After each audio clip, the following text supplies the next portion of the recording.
Good afternoon, this is Nicholas from Gandora Gaming, and I bring you all my Tearlaments branded deck profile 2022 post the DarkWorld structure deck.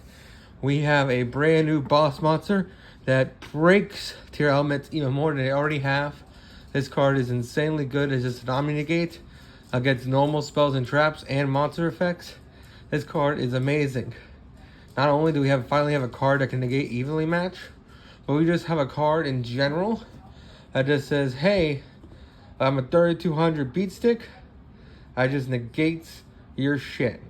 By changing its effect to, I discard one card, and guess what? That triggers the Tearlaments, and the Branded, and the Despia. And guess what? That just plus to infinity off there. So this card is multiple disruptions in one card, and I love it. So let's just go straight into this. So first things first, we're playing 2 Rhino Heart. I feel like this is a standard. You don't want to play 3. There's already enough normal summons in this deck. And you can also summon this off Kick Kalos anyway. So it's fine at 2. This is just Foolish Burial Armageddon Knight for the archetype. I do like that he can send also spells and traps, I believe. I could be mistaken on that one. Yeah, when this card is normal summon, send 1 Tearlaments card from your deck to grave, which is fantastic in general. Really, really good card there. We also played 3 Sheeran. Sheeran is another amazing card. Sheeran just says, hey, pitch 1 monster, special summon this card, mill 3. And then, of course, they all have the effect where they fusion summon.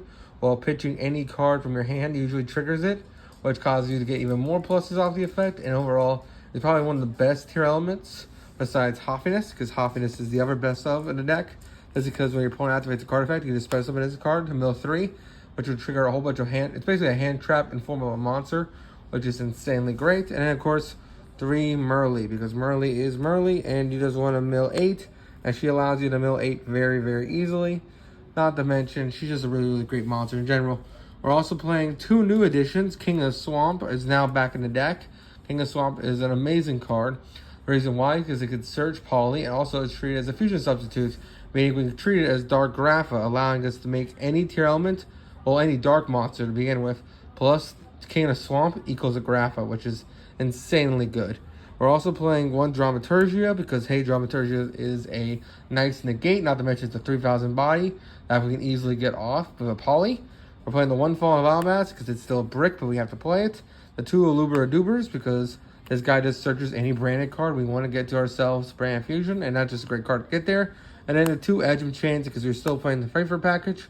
And Edgem Chain just allows you to get all that shit rotated, not to mention it's not a bad card to discard, which is also really, really good.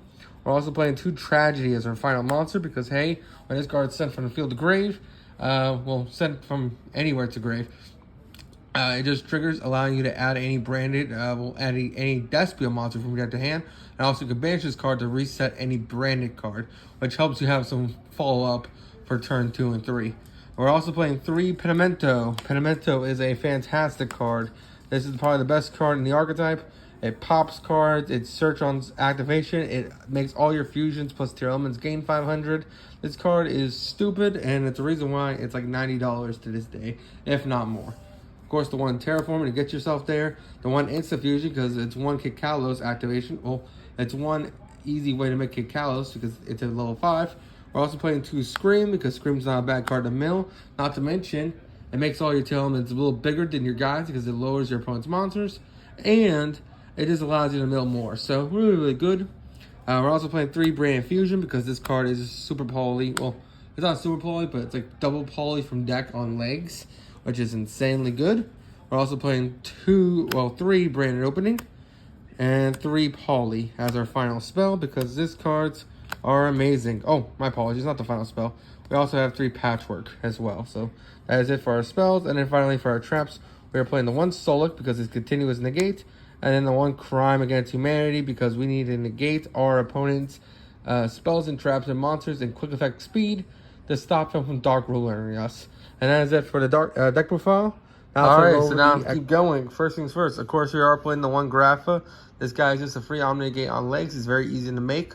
Just having any King of the Swamp plus any Dark is a full combo to make this guy. And the fact that he can negate Nibiru, who can just negate a whole bunch of cards, is really, really fucking nice. So, really, really great card in general, and is a must-have one of in a deck.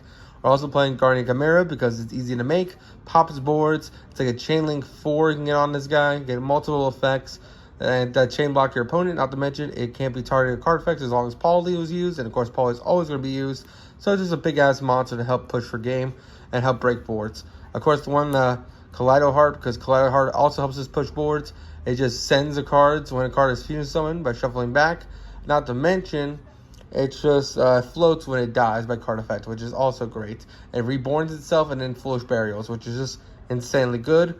We also have the Rukolos because it's Solemn Warning on legs. Not to mention, it triggers our tier effects. Also, it can return if it's destroyed by card effects once per turn, which is pretty insane. We're playing the 2 Kikalos because Kikalos is also an amazing card. It just allows you to fusion summon and add whatever you need.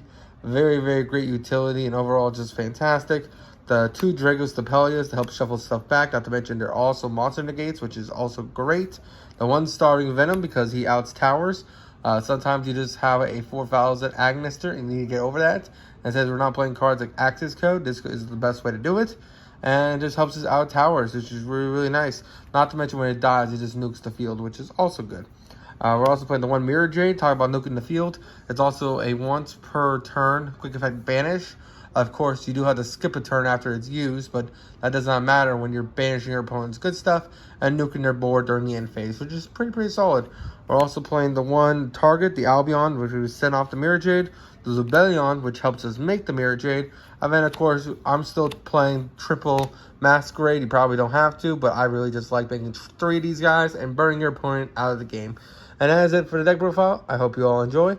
Take care. Don't do anything stupid, and see you all in the next one.